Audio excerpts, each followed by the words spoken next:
empezar reflexionando sobre una frase que decía mi maestra. Y ella decía siempre, no por tanto pesar, pesa más el chancho. Y eso implicaba para ella que no por tanto evaluar el niño aprende de la mejor manera. Si en el proceso de una evaluación a otra no hay una buena retroalimentación y una buena estrategia de aprendizaje que el maestro genera para el niño. Entonces, si uno pesa el chancho todos los días, difícilmente podría más si no lo alimentamos en el proceso. Entonces, la evaluación implica que yo evalúo, pero después que evalúo, retroalimento para que el niño aprenda algo y luego vuelvo a evaluar para saber cuánto ha avanzado. Esa es la lógica que tiene la evaluación y desde esa perspectiva el currículo nacional nos plantea que la evaluación tiene como un enfoque, el enfoque formativo. Y el enfoque formativo, hablamos de formación cuando desarrollamos en los estudiantes habilidades conceptuales, procedimentales y actitudinales. Entonces, no podría ser formativo si es que solamente dedicamos a un trabajo conceptual, como pasa muchas veces en la secundaria o con maestros que solamente trabajan contenidos.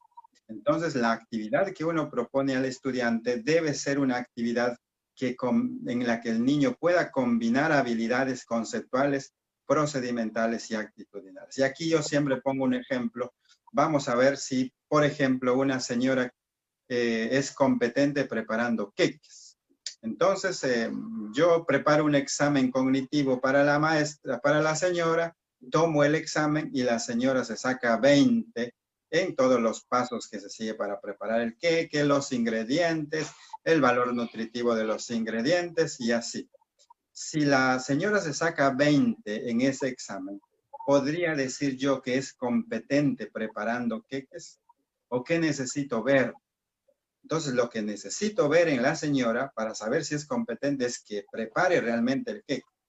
Ya sabe conceptualmente qué debe contener un queque, pero necesitamos aquí saber cómo prepara el queque. Entonces, pedimos que la señora elabore el queque, pero mientras se elabora hay muchas moscas, ella no se da cuenta de las moscas, no se lava las manos, no se recoge el cabello para preparar.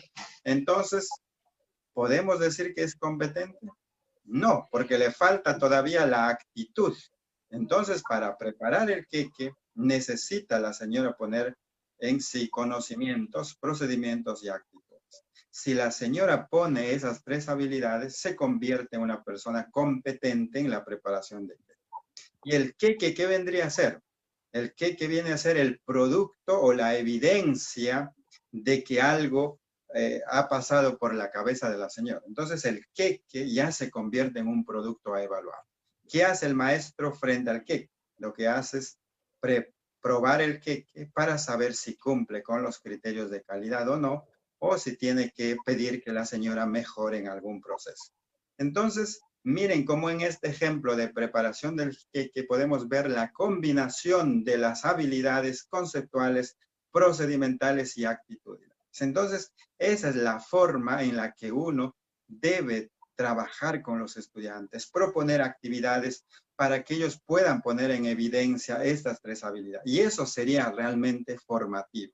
Formativo no solo implica desarrollar conocimientos, sino el conocimiento como insumo para resolver un problema que es el procedimental, frente a ello una actitud de buena disposición en la elaboración de esa actividad.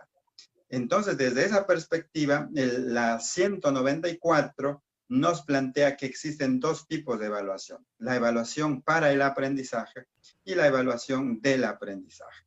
Cuando hablamos de una evaluación para el aprendizaje, lo que nos está diciendo aquí es que es la evaluación que uno hace al niño en cada sesión de aprendizaje.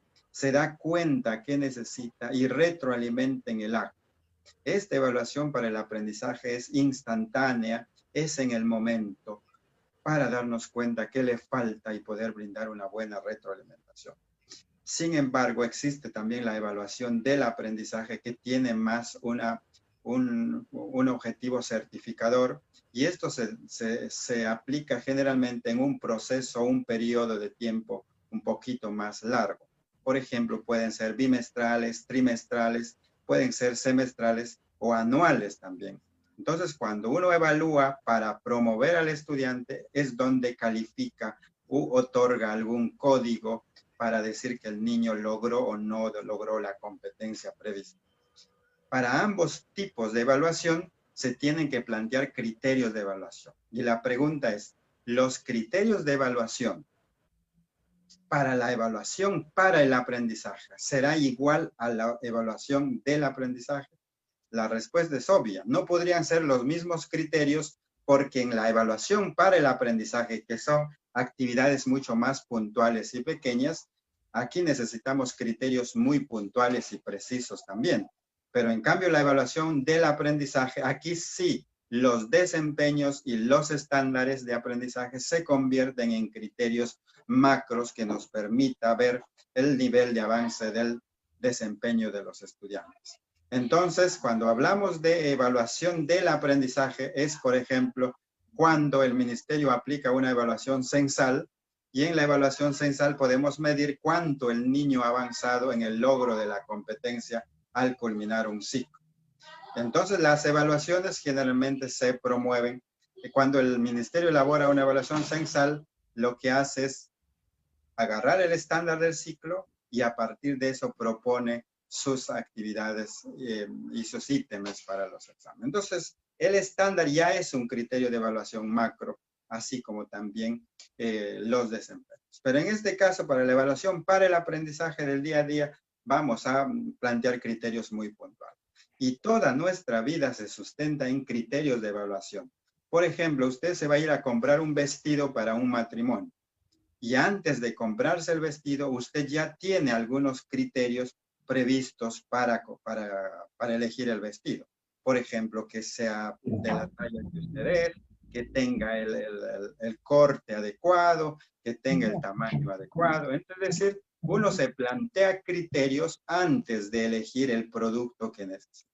Y lo mismo pasa cuando uno selecciona a su pareja para compartir su vida, también se basa en función de criterios. Y depende también del propósito. Por ejemplo, si el propósito es que la pareja lo mantenga el resto de su vida, entonces el criterio que va a usar para elegir a la pareja va a ser que tenga dinero, que tenga un trabajo seguro, qué sé yo. Pero si elige una pareja para compartir el resto de su vida, y quiere que sea una buena persona, va a tener otros criterios de selección, como por ejemplo que tenga valores, que tenga ciertas características físicas.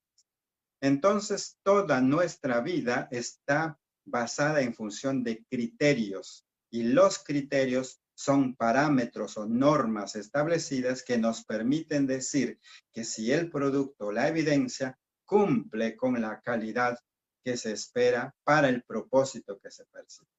Por eso va a depender del propósito para saber qué tipo de criterio voy a proponer. Entonces vamos a empezar con una actividad. A mí siempre me gusta hacer un poco más didáctico la actividad y por favor yo pido que participen, que abran el micrófono cuando les pregunte, den solamente la respuesta y luego cierran el micrófono para no generar un desorden en la participación.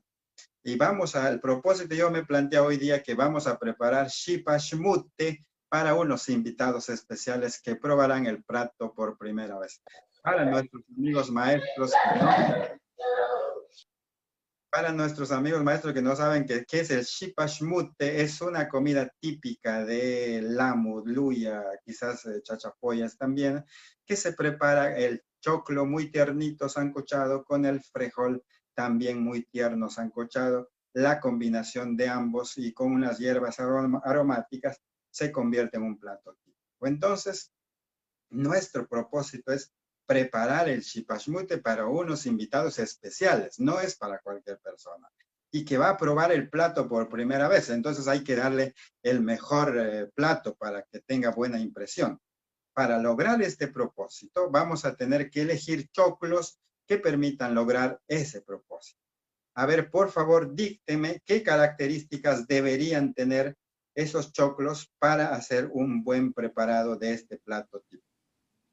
A ver, por favor, abran su micrófono. Que sean choclos frescos. Frescos, muy bien, maestra. A ver, voy a buscar un lapicero. Colega, buenas noches. Buenas Que tardes. estén verdes. Frescos, ¿qué más? Y que esté con buenos granos. Verdes, Ya, buenos granos, granudos. en orden, por favor, buenos granos. Ya. Frijolito Tiernos, verde. tiernos, Estén- tiernos. El frijol no, estamos preparando chipas, pero solamente vamos a elegir el choclo. Ahora, el choclo. El choclo tierno que cuando se aplaste, Frescos, buenos granos, que sean tiernos como yo. ¿Qué más? claro, cuando se aplaste que esté suavecito y sale su lechecito, o sea, se aplasta Ya, y sale suave, leche. ya, Choclos de la choclos especialmente de la zona.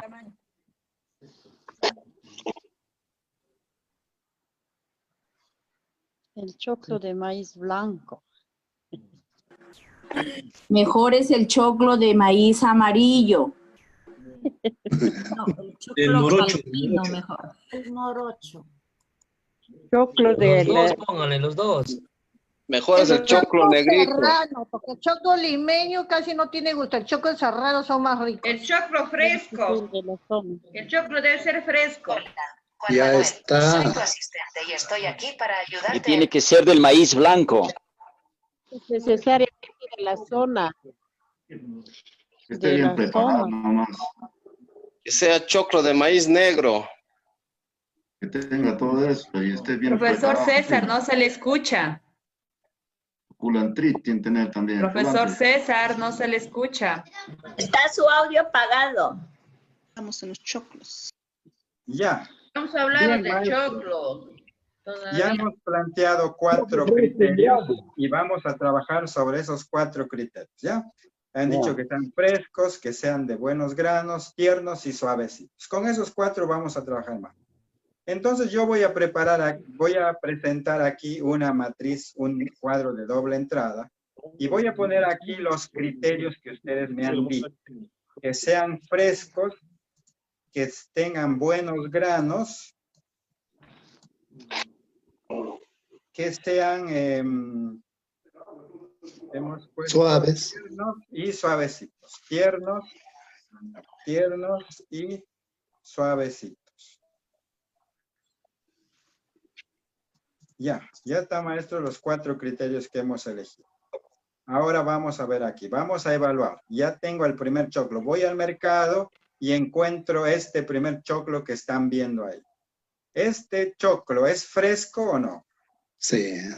Sí, es fresco por el color de la panca, ¿verdad? Muy bien. ¿Tiene buenos granos? Comparado al otro, no.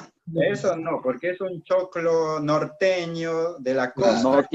No tiene buenos granos. Amarillo. Muy bien, no tiene buenos granos. ¿Es tierno o no? Sí es tierno, sí es tierno. Vamos a poner que sí es tierno. Sí, es cierto, suavecito? sí. ¿Ese choclo es suavecito? No, no es. No es Muy suavecito. bien, maestro. Muchas gracias. Pero también encontramos en el mercado una tienda que ya venden choclos embolsados. Y ahí dice choclo serranito. ¿Esos choclos serán frescos?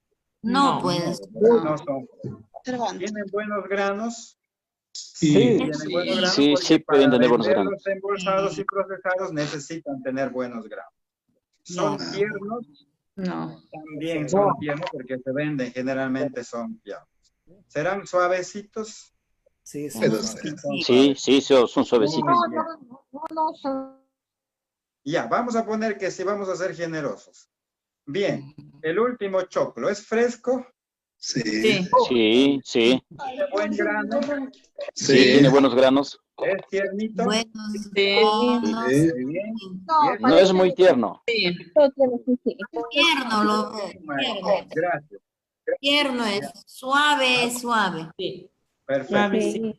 Ya, vamos a apagar el micrófono ahora.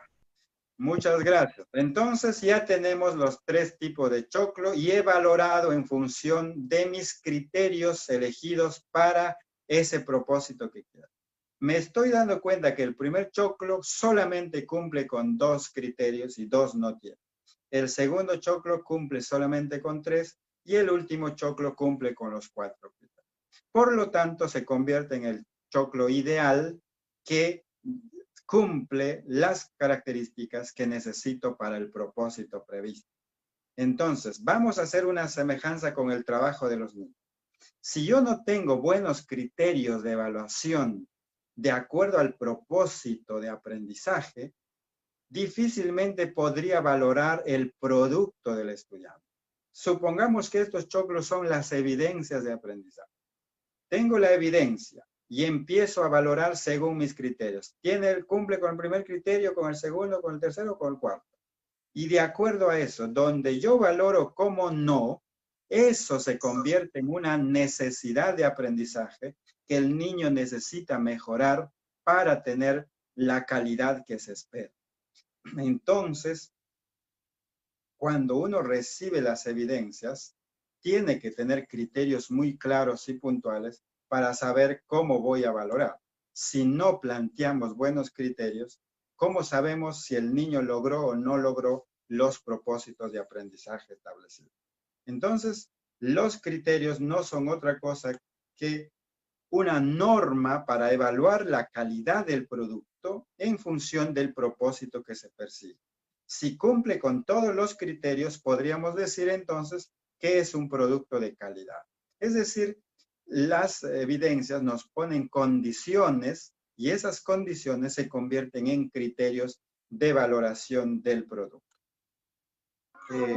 Bien, entonces los criterios de evaluación son referentes específicos para emitir un juicio de valor sobre el nivel de progresión de la competencia. Por eso es que aquí vemos, por ejemplo, que unos niños están corriendo hacia un propósito, pero no todos corren al mismo ritmo, ni todos corren a la misma altura. Entonces va a depender de cuántos criterios tenga resuelto el niño para decir cuán cerca está a lograr la competencia prevista. Por eso es que los criterios dice que describen características o cualidades de aquello que queremos valorar y que deben demostrar los estudiantes en sus actuaciones. Y las actuaciones nosotros estamos recibiendo en este momento a través de las evidencias de aprendizaje.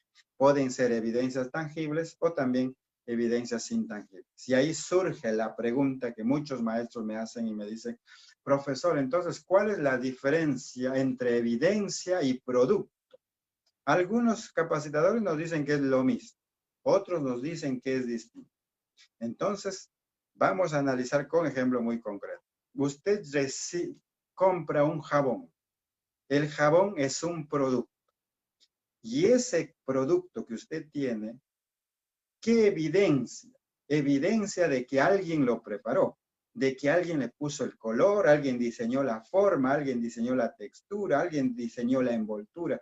Es decir, para que ese jabón llegue con la calidad que usted espera, tuvo alguien que poner el conocimiento de los ingredientes, el procedimiento y una buena actitud y disposición para hacer un buen producto.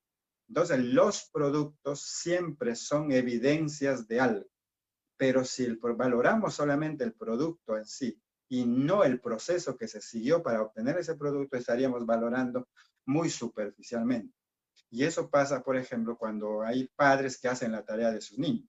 Y si usted solamente se guía en el producto, no sabría si esa tarea lo hizo o no lo hizo el estudiante. Entonces hay que mirar más allá del producto. ¿El producto es evidencia? Sí, pero toda evidencia no necesariamente es un producto. La combinación de estas tres habilidades generan un producto y es evidencia de que haya habido un saber conceptual, procedimental y actitudinal. Entonces, ¿para qué usamos los criterios de evaluación? Primero, para analizar e interpretar las evidencias de aprendizaje. Si no tengo criterios bien planteados, difícilmente podría saber cuán bien hecho está ese producto del estudiante o esa evidencia de aprendizaje, si cumple o no cumple con los criterios. ¿Cómo saber si no tenemos criterios de evaluación? También nos sirven para identificar la necesidad. ¿Y cuándo sabemos cuál es la necesidad? Les dije hace rato, cuando uno valora con no, ese no se convierte en una necesidad de aprendizaje. Y también para determinar el nivel de logro del estudiante. ¿Cuál es el nivel de logro? Es lo que marco con sí. Es decir, lo que marco con sí es un logro y lo que marco con no se convierte en una necesidad de aprendizaje. también para conocer dónde debo retroalimentar. ¿Y dónde retroalimento? En la necesidad de aprendizaje. ¿Y cómo identifico la necesidad? Cuando marco no en mi criterio de evaluación. Y finalmente, para evitar la subjetividad y malas interpretaciones. Porque generalmente pasa que cuando el maestro no tiene criterios bien establecidos, pasa a valorar según su subjetividad. Si el niño es puntual, cumple, dice, bueno, este chico siempre presenta, ya está muy bien, es un pequeño error y hay que pasar. Es decir, no nos convertimos en evaluadores objetivos, sino en subjetivos porque no tenemos criterios bien propuestos. Las características de la evidencia de aprendizaje es que van a ser comprensibles y claros, que el niño debe entender. Por eso dice que debe ser conocido por todos. Además, deben ser descriptivos, describir la tarea que va a ejecutar el estudiante, tienen que ser muy precisos y deben estar relacionados al estándar, a la competencia, a las capacidades y al desempeño. Entonces, el criterio está relacionado ¿a qué? Al estándar, a la competencia, a la capacidad y al desempeño. No podemos quitar de vista el desempeño. Bien, vamos con, entonces ya sabemos nuestro primer instrumento. Nuestro primer instrumento lo hemos construido en un cuadro de doble entrada con los criterios propuestos y por el otro lado los estudiantes para valorar. A este instrumento yo lo conozco como la matriz de criterios de evaluación. No existe, seguramente se buscan el instrumento, no van a encontrar, pero luego les voy a ver cómo funciona esta matriz. Ahora vamos a trabajar una siguiente actividad que está relacionada a la rúbrica de evaluación. A ver, y también vamos a empezar con una actividad que dice que como propósito tenemos que vamos a contratar un ayudante de cocina para un nuevo restaurante que deseamos abrir. Para lograr este propósito tenemos que seleccionar al personal que cumpla con ciertas cualidades del perfil requerido. ¿Cuáles son esas cualidades? ¿Cuáles serían esas cualidades que nos permiten elegir a nuestro personal? Es ayudante de cocina. ¿Qué valores deben tener? Por favor, dícteme 2 valores que debe tener este ayudante de cocina. Higiene. Respetuoso. Un valor. Responsabilidad. Responsable, ya debe ser responsable. Muy bien. Honrado. Honrado. Tener hábitos de higiene. Honrado. Respetuoso. Ya, vamos a las cualidades. Ahora las cualidades. Amable. Amable. ¿Qué más? Que tenga buen carisma. Carismático, muy bien. Limpieza. Y ahora en aptitudes. ¿Que sea apto para qué? Que sea lento. Que sea rápido atendiendo a los clientes. Hábil. Ya, Que sepa preparar los menús. Sepa cocinar. que sea apto. Bueno, él es. Atento, profesor. No se olviden que él es ayudante El acento nomás. es una cualidad. El aptitud es que sea apto para qué, que sea activo. Ya, además que sea Atento. Medido.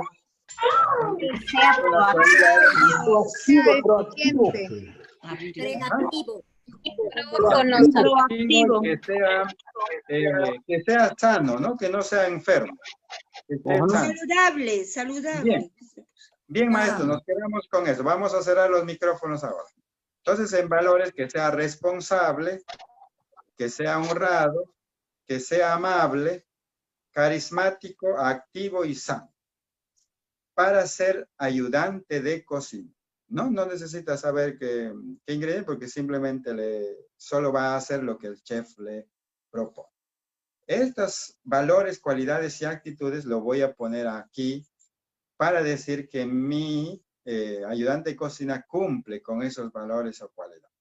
Entonces realiza la función de ayudante de cocina con, y ahí voy a poner mis cualidades primero, con responsabilidad y honradez. Ya, pero primero voy a poner la aptitud. Con amabilidad y carisma, y ayudante con amabilidad y carisma. ¿Qué más? También lo hace con responsabilidad y honradez. con responsabilidad y honradez. Y finalmente es activo y se muestra activo, y es una persona sana y es una persona sana y muy activa. Ya está. Son lo que yo espero que tenga mi ayudante de cocina para que sea contratado y que lo valoro como suficiente. Pero si sería regular, ¿qué cosa lo tendría yo que quitar a este ayudante? ¿Qué cosa no es tan importante para decir que, bueno, cumple regularmente los criterios que he previsto?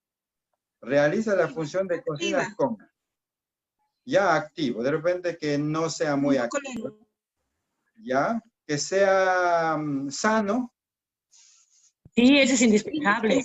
Indispensable. Entonces le voy a quitar activo. Voy a copiar y voy a pegar aquí. Vamos a quitarlo activo. Ya está. Para decir que es regularmente, no necesita ser activo porque eso lo voy a enseñar ya en el día a día. Y ahora, para decir que es insuficiente, ¿qué cosa lo quitamos a esto? Para decir que no cumple con responsabilidad. que no es responsable y honrado. Entonces lo voy a quitar porque puede ser todo menos irresponsable y también deshonesto, que le robe. Entonces vamos a quitar, para decir que es insuficiente, no es responsable y honrado. Ya entonces tenemos, maestros, a nuestra rúbrica con niveles para calificar a mi ayudante de cocina. Entonces yo entrevisto al ayudante y me puedo dar cuenta si realiza la función de ayudante es amable, carismático, pero tengo evidencias de que no es responsable, no es honrado y además veo que le falta una mano, qué sé yo. Entonces, valoro a mi primer concursante como insuficiente. Al segundo valoro, es decir, acá tengo las características y condiciones para decir, todos los concursantes que postulan, yo voy a valorar según mi rúbrica. Y de acuerdo a eso, al que cumple con todas las condiciones que he puesto, se convierte en una persona suficiente para el campo. Pero en cambio tengo acá que valorar como destacado. El destacado tiene que tener eso que quiero de suficiente y además debería tener un valor agregado para decir que Un título. además que debe tener Título. ya un título para ayudante de cocina no creo que sea tan determinante. No necesariamente, claro. ¿No? Otra actitud. Que sea Una persona paciente. ¿Podría ser empática? ¿Se podría una persona empática. Experiencia. Y con experiencia, muy bien maestro, con experiencia. Para decir que es destacado, si bien es cierto, quiero un ayudante de cocina, si no tiene experiencia no importa, pero porque ya es suficiente con lo que tiene. Pero además para decir que es destacado, agrego una condición más como la empatía y la experiencia. Si me llega alguien así, supera mis expectativas, porque yo no esperaba eso. Para mí era suficiente estas características, pero si me viene con algún valor agregado más, se convierte en un destacado. Entonces podemos darnos cuenta que la rúbrica tiene esta característica de medir los criterios de valoración de la evidencia o del desempeño de la persona en un nivel ascendente de menos a más, ¿no? ¿Cuál es lo que yo espero como ideal, como lo que espero realmente de acuerdo al propósito? Entonces, ¿qué es la rúbrica? La rúbrica de evaluación es un instrumento estructurado de manera gradual y que permite validar el nivel de la calidad del desempeño. Y esta rúbrica está integrada por 3 elementos primordiales, como son los criterios, los niveles de logro y los descriptores de logro. Los criterios son aspectos centrales de aquello que interesa lograr o valorar. de acuerdo al propósito que tengo. En cambio, los niveles de logro son escalas de valoración de calidad de la manifestación del desempeño. Escalas de menos a más. Y los descriptores son la progresión de los niveles inferiores a los niveles superiores o viceversa. Entonces, además, las rúbricas, para elaborar rúbricas tenemos que tener algunas recomendaciones, como por ejemplo, primero debemos delimitar el propósito de la evaluación. Es decir, debemos identificar y hacer explícito el propósito que se persigue con este instrumento. Y además debemos identificar las acciones, tareas y comportamientos, habilidades o actitudes que se deben evaluar. ¿El propósito cuál es? Para nosotros el propósito es la competencia, el desempeño y el estándar. De acuerdo a eso, yo elijo estos tres elementos y delimito qué es lo que yo espero en esta sesión de clase específicamente. Definir los descriptores a evaluar. Los descriptores deben centrarse en aspectos fundamentales del aprendizaje, desempeño o producto que evidencian gradualidad de la complejidad en su progresión. Y finalmente definir los niveles de logros. Son establecer criterios que se evaluarán los indicadores y deben ser graduados considerando un nivel mínimo y un nivel óptimo, ¿verdad? Como hemos visto. Ahora les vamos a hacer ya una rúbrica más relacionada a nuestro trabajo. Y aquí podemos ver, voy a agarrar el desempeño de segundo grado del área de comunicación. La competencia lee diversos tipos de temas. Las rúbricas se elaboran a partir de los desempeños. Y aquí el desempeño nos dice que el niño infiere información anticipando el contenido del texto. Infiere información. Lo que primero pido como habilidad, que sepa inferir información. ¿Cómo va a inferir? Anticipando el contenido del texto a partir de algunos indicios, como pueden ser títulos, ilustraciones, palabras, expresiones.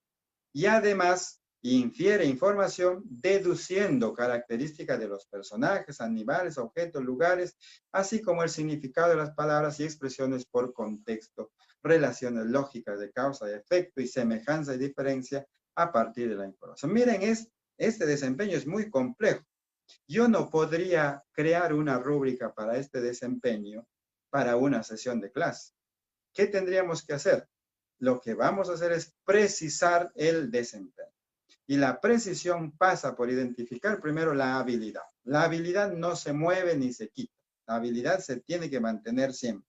¿Y cuál es la habilidad acá? Es que el niño infiere información anticipando el contenido del texto.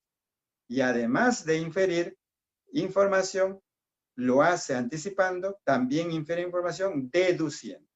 Pero todo esto no, porque no voy a trabajar sobre título, ilustración de palabras, además causa, efecto y semejanza y diferencia. Voy a precisar. ¿Qué quiero?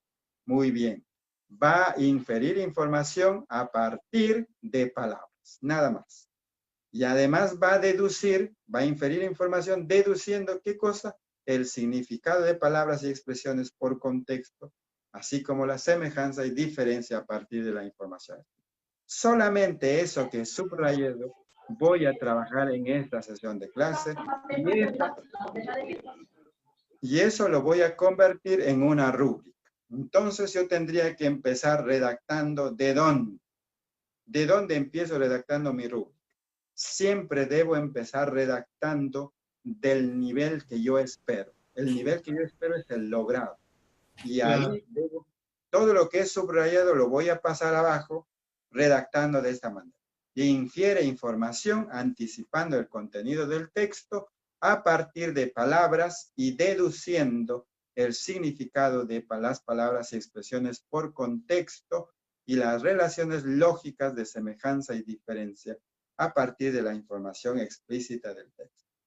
Ya acabo de transformar en mi nivel logrado el desempeño precisado. Eso es lo que yo espero que mi niño cuando lee el texto infiere la información anticipando el contenido del texto. ¿A partir de qué? A partir de palabras. Y luego va a deducir el significado de las palabras y va a establecer relaciones de causa y efecto y semejanza y diferencia. A este nivel logrado, para bajar al proceso, ¿qué voy a hacer? Le voy a quitar algo.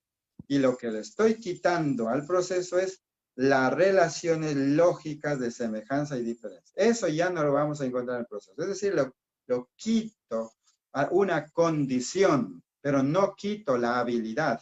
La habilidad se tiene que mantener en todos los niveles. Y la habilidad acá es que infiere información. Eso no lo quito. Lo que yo quito es sobre qué, es decir, la condición que tiene para inferir la información. En el logrado me ponen como condición que lo haga a través de las relaciones lógicas. Eso lo voy a quitar en el proceso. Acá ya no está esa parte. Y lo mismo al proceso le quito también deduciendo el significado de las palabras y expresiones para convertirlo en un inicio. Es decir, el niño que está en inicio también infiere información, anticipando el contenido del texto a partir de palabras simplemente. En cambio, en el proceso es a partir de palabras y deduciendo el significado de las palabras y expresiones. En cambio, en el logrado hace todo eso, además establece relaciones.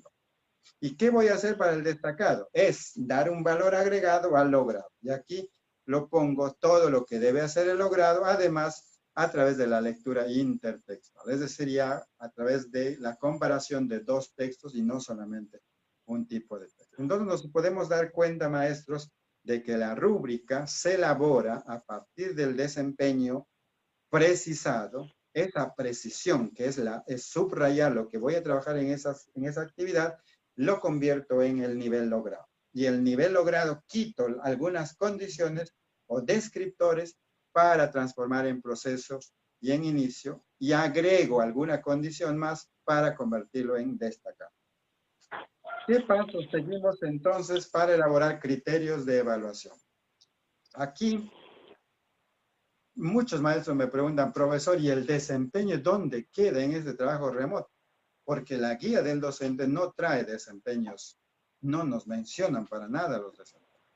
Sin embargo, los criterios de evaluación se elaboran a partir de los desempeños. La lógica es que el desempeño, para movilizarle ese desempeño, se movilizan a través de las capacidades. Y sobre la capacidad está la competencia.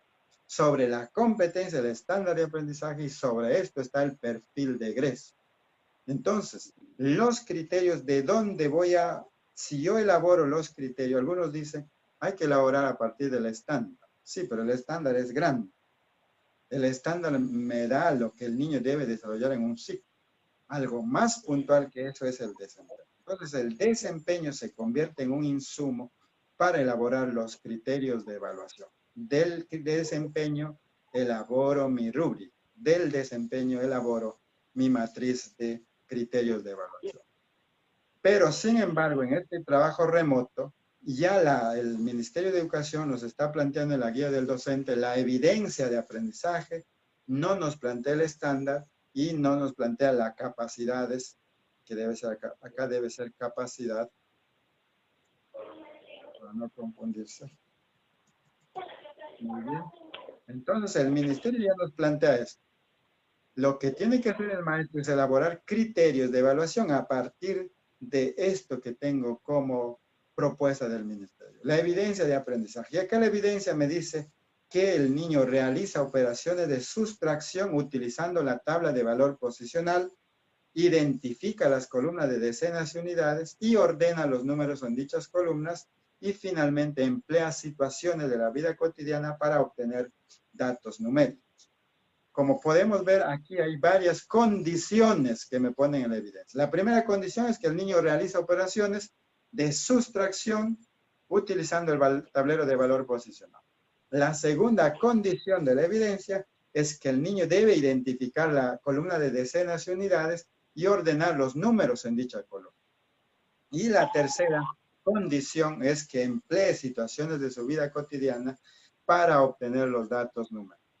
Como podemos ver, la evidencia tiene que ser completa, de tal manera que tenga las condiciones para elaborar esa evidencia. Y esas condiciones se convierten luego en criterios de evaluación. Pero antes de convertir en criterio, yo debo ver a qué parte del estándar de aprendizaje se relacionan esas condiciones.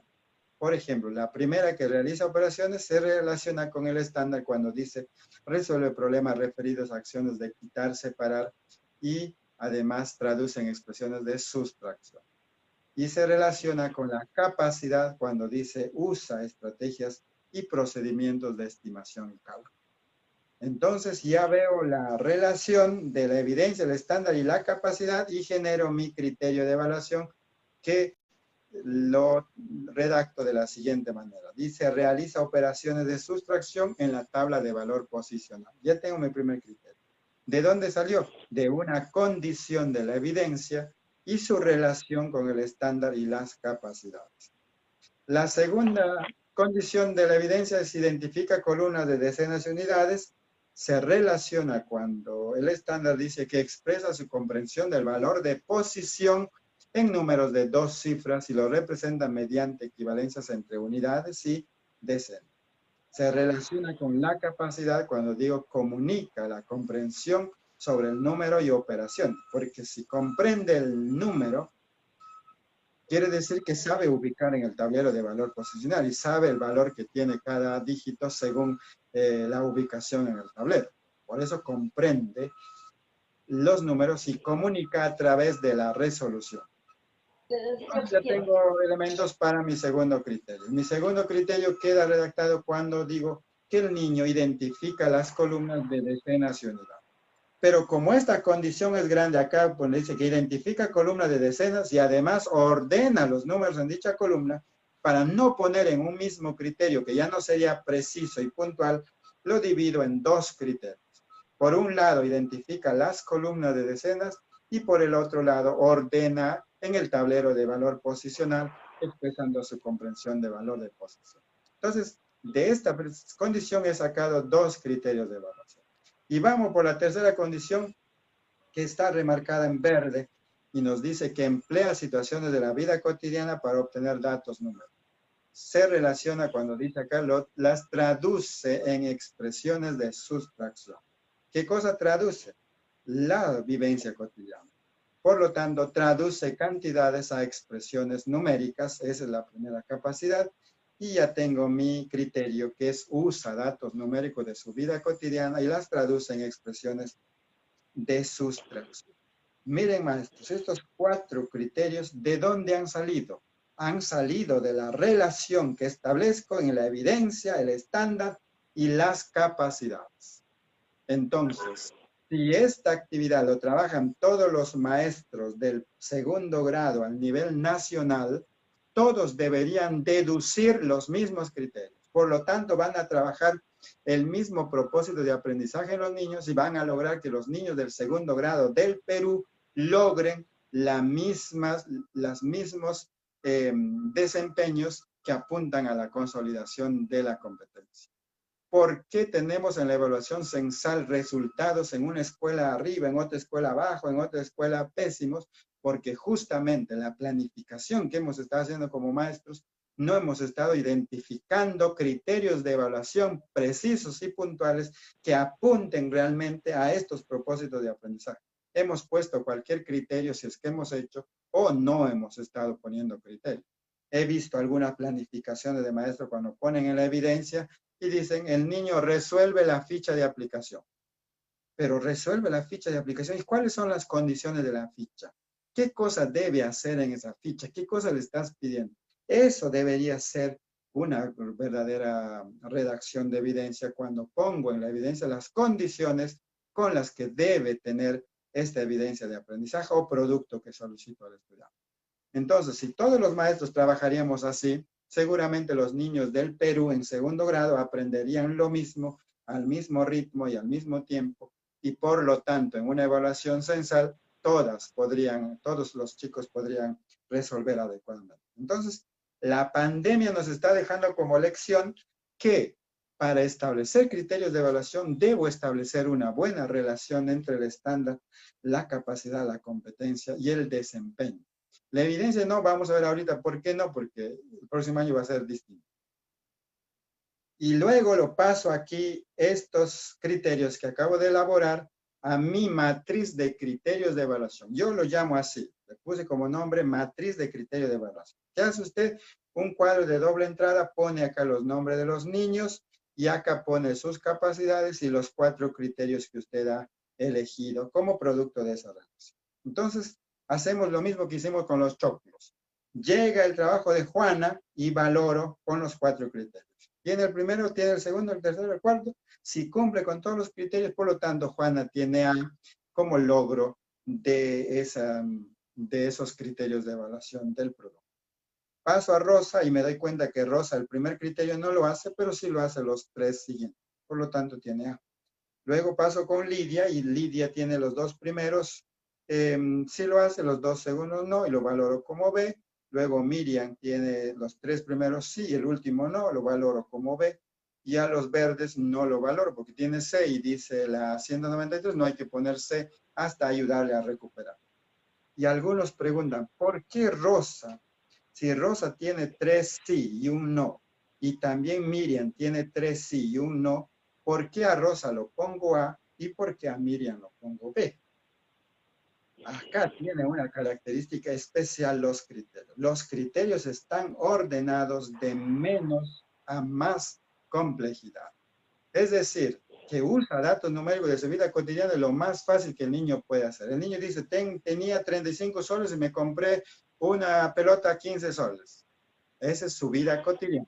Los traduce a números. Pero puede ser que Rosa no haga eso. Ella simplemente ejecuta la actividad, identifica la columna de decenas de unidades, ordena los números en el tablero y además sabe restar adecuadamente. Es decir, Rosa logra hacer los 3 criterios más complejos, pero no lo hace el más simple. Por lo tanto, Rosa ha logrado la competencia porque lo que se quiere es que Rosa realice las operaciones de sustracción. Ese es el criterio más importante aquí en esta evidencia. En cambio, Miriam no hace el criterio más importante. Si bien es ella, usa datos de su vida, identifica y dice, esta es la decena, esta es la unidad, coloca los números en el tablero, pero sin embargo, a la hora de resolver la operación, no lo hace. No hace lo más importante que quiero yo lograr como propósito. Por eso Rosa tiene B, porque está en proceso de lograr eso. En cambio, Luis y Rubén no logran nada, por lo tanto tienen C. Ellos necesitan un apoyo adicional para poder trabajar eso por espalda. Entonces, la matriz que nos va a servir, maestros, para elaborar nuestros criterios es este cuadrito de acá, es el más importante de todo el taller. Aquí usted tiene que poner el propósito de Aprendo en Casa, va a poner la evidencia que le solicita Aprendo en Casa, el estándar que usted va a encontrar en el programa curricular y la competencia de sus capacidades lo va a escribir. ¿Qué hacemos? Relacionamos los 4 elementos. ¿Cómo? Subrayando con colores quizás. Subraya el resumen, la evidencia, el estándar, la capacidad y luego elabora su criterio de evaluación. Yo recomiendo generalmente 4 criterios como máximo y 3 como mínimo porque es un poco más fácil de manejar y es digerible también. Acá elijo mis 4 criterios y luego pongo estos criterios aquí, criterio 1, criterio 2, criterio 3, criterio 4 y empiezo a valorar el producto de los estudiantes 1, 2 y 3. Entonces luego pongo su nivel de logro. Este cuadrito es el resumen de todo el taller. Eso es este año. ¿Qué va a pasar el próximo año? El próximo año ya tenemos cada uno de nosotros que planificar nuestras actividades de aprendizaje. Entonces, el próximo año no vamos a tener resumen ni propósito, ni vamos a tener evidencia de aprendizaje, porque ya no nos van a dar. Entonces, ¿de dónde voy a sacar? ¿Qué cosa voy a relacionar ahora? Si ya no tengo evidencia, no tengo propósito, solamente tengo el estándar y la competencia. Y la estándar es grande, voy a decir, ¿qué parte del estándar voy a trabajar? Ya no hay forma. Entonces, el próximo año, ¿cuál va a ser la lógica de nuestra planificación? Este signo de interrogación que aparece aquí. ¿Y qué cosa será eso? Ese signo de interrogación es el desempeño. En este trabajo remoto no hemos estado trabajando el desempeño porque el desempeño no lo podemos observar porque el desempeño implica la acción del niño en la resolución de la actividad propuesta, poniendo las 3 habilidades procedimentales, actitudinales y cognitivas. En cambio, el próximo año vamos a tener el trabajo presencial y ahí vamos a empezar a planificar. Primero tenemos la situación significativa, identifico mi competencia. Luego de mi competencia, selecciono el desempeño que voy a lograr. ¿Qué desempeño quiero trabajar en esta sesión? ¿Y cómo debe ser el desempeño? Precisado, es decir, remarcar la habilidad siempre y lo que voy a trabajar como complemento de esa habilidad. Luego de eso, ¿qué vamos a hacer? Voy a revisar mi estándar de aprendizaje. Luego de eso, cada uno va a formular, ya tengo mi competencia, tengo este desempeño que quiero lograr, tengo este estándar y se relaciona en esta parte del estándar este desempeño. Entonces voy a hacer mi propósito de aprendizaje. ¿Qué quiero que logren mis niños en estas sesiones de aprendizaje? Y luego de eso van a elaborar recién sus criterios de evaluación. Teniendo ya mi propósito, mi competencia, mi estándar, mi desempeño, elijo mis criterios de evaluación. Y después de los criterios, recién van a proponer qué evidencia de aprendizaje están solicitando al niño. Es decir, pido la evidencia sumando todos los criterios, y porque esos criterios, ¿qué son? Condiciones que debe tener la evidencia. Es decir, yo quiero que el niño comprenda texto. Ya, pero ¿qué condiciones le vas a poner? Que comprenda de qué manera, de manera literal, de manera inferencial, que comprenda críticamente. ¿Qué cosa le vas a poner como condición? ¿A través de qué?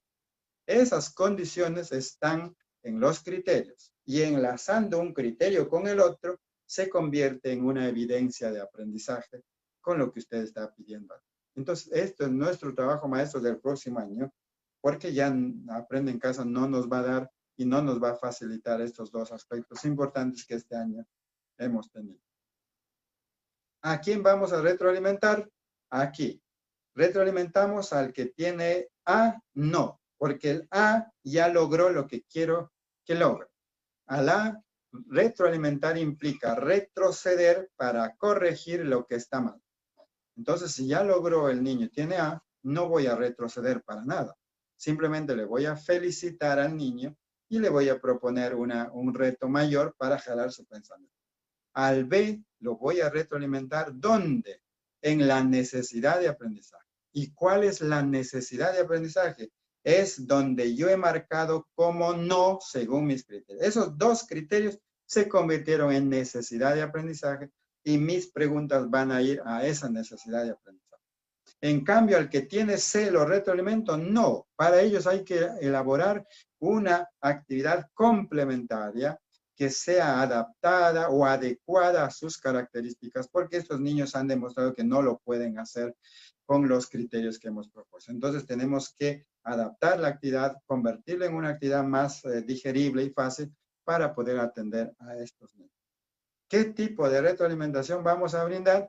Conocemos según la rúbrica los 4 tipos de retroalimentación. La incorrecta, elemental, descriptiva y reflexiva.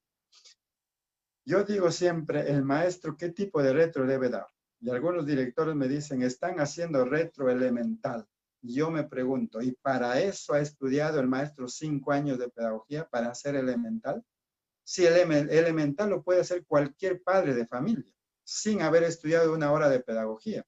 Cualquier padre le dice a su hijo, esto está bien, esto está mal, o hazlo de esta manera, o le da la respuesta.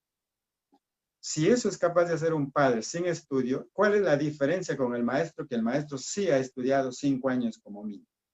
Entonces el maestro tiene que diferenciar el trabajo. Por lo tanto, un maestro no podría estar haciendo retroelemental en estas condiciones.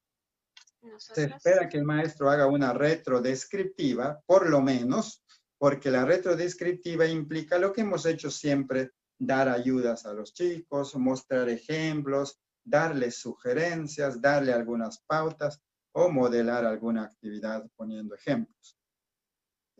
Y acá aporta mucho Wilson cuando nos habla de su famosa escalera de Wilson y nos dice que el niño debe lograr aprender a través de los pasos que sigue el maestro y el nivel óptimo para Wilson es hacer sugerencias. Y para nosotros hacer sugerencias es una retrodescriptiva. Entonces Wilson se queda como que en ese peldaño de hacer sugerencias y dice además que se procede a realizar una serie de sugerencias y se enfatiza que solo deben ser sugerencias. A Wilson habría que decirle que hay que agregar un peldaño más a su escalera y en ese peldaño adicional deberíamos colocar la retroalimentación reflexiva, que es importante para el logro del descubrimiento del aprendizaje del niño, descubrir el error y pueda aprender a partir del error. Eso se convierte en un cliché, aprender del error, pero ¿cómo aprendo del error? Con un buen maestro que sepa hacer buenas preguntas, que me sepa dar buenas repreguntas para yo pensar en mi aprendizaje y poder descubrir el error. Entonces, la estrategia clave para una retroreflexiva es que el maestro sea capaz de hacer buenas preguntas, repreguntas, plantear contraejemplos cuando sea necesario. Y eso es formativo. Todo lo otro no es formativo. Lo otro es simplemente repetitivo. El niño que lo acostumbras a dar solamente retrodescriptiva está esperando, bueno, pero nadie me ha dicho cómo hago, nadie me ha puesto un ejemplo, ¿qué tengo que hacer? ¿Cómo lo hago? El niño pregunta siempre porque está esperando que el otro me diga lo que tengo que hacer.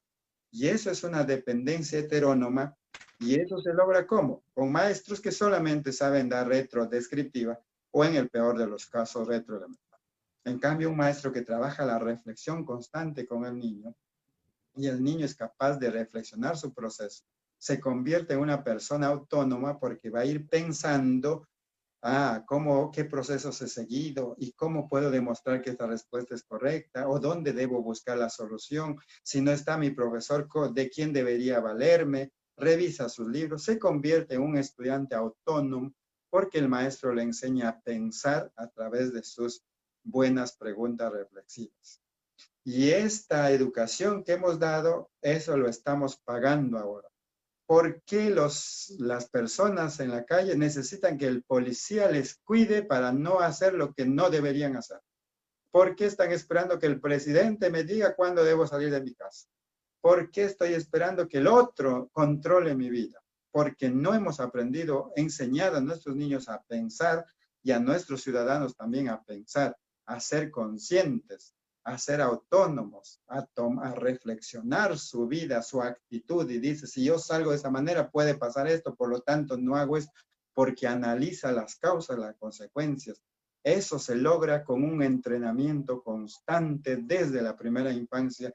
Imagínense que un niñito a los 3, 4 años tenga un maestro que sabe hacer buena pregunta, retroalimenta reflexivamente todos los días. Llega a primer grado y se encuentra con una buena maestra reflexiva también, toda su primaria, llega a secundaria y maestros en secundaria que enseñan a pensar, a discrepar, enseñan a analizar causas, efectos, relaciones lógicas.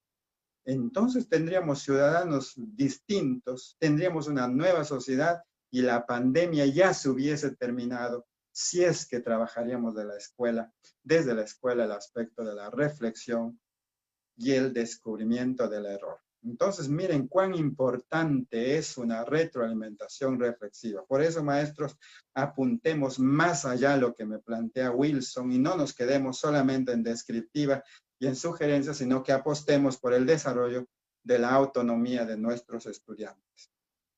Finalmente, ¿qué nos queda? Lo que nos queda como maestros es conectar el cerebro y el corazón, armonizar este pensamiento y este sentir, porque en sus manos, maestro, está la mejora de la educación, sobre todo de nuestros niños pobres de Amazonas, los niños pobres que solamente tienen como referente a su maestro, porque tienen a los padres analfabetos o sin educación o sin importancia de la educación. Entonces, ¿cómo estos niños pobres van a salir adelante? Gracias al maestro que tenga enfrente, un maestro que me enseñe a pensar, y no un maestro que me diga lo que tengo que hacer, sino un maestro que me ayude a descubrir en mí el error y poder construir mi aprendizaje a partir de su buena actuación de la maestra con sus preguntas. Y por eso necesitamos maestros. Estos niños pobres solo nos tienen a nosotros y nosotros necesitamos comprometernos en la armonía entre el cerebro y el corazón para poder transformar la vida de esos niños. Los hijos que tienen a sus padres profesores o tienen recursos, más recursos que los otros, ellos, si no, la maestra no le enseña en la escuela, su mamá le busca una profesora particular o tiene al hermano de la universidad o tiene alguien que lo enseñe. Pero en cambio nuestros niños pobres no tienen a nadie más que solamente a nosotros. Y entonces la tarea del maestro no se trata de ir y decirle, hazlo de esta manera, o haz así como el ejemplo, sino enseñar a pensar a nosotros. ¿Cómo enseñamos a pensar? Con una buena planificación, con una buena pregunta y una buena repregunta. Entonces, maestros, no dejemos que el momento de debilidad nos haga bajar los estándares de calidad. Y a veces tenemos debilidad porque no tenemos las condiciones. Pero yo siempre digo que así esté sentado en un ladrillo, es aprendiendo ahí, en ese ladrillo deberíamos aprender a pensar, a crear, deberíamos aprender a discrepar y no a repetir información, a copiar lo que la maestra propone. Maestros, siempre va a ser mi compromiso social muy grande, sobre todo por los más desprotegidos, y vamos a luchar juntos para que la educación de nuestra región y la educación de nuestro país, sobre todo los niños más pobres, mejore, y del ámbito en el que estamos aportamos a que esa reflexión sea posible. Si yo no hubiese tenido maestros que en la escuela, en Lamut, en el Blas Valera, en secundaria, me hubiesen enseñado a pensar, seguramente otro sería mi destino. Pero gracias a esos maestros que me enseñaron a pensar, no voy a mencionar a quienes porque podría olvidarme de alguien, pero seguro que hoy día también me están mirando. Gracias, maestros, por haber influido en mi vida. Gracias, estimados colegas de Amazonas. Comprometámonos en una mejor educación. Muchas gracias.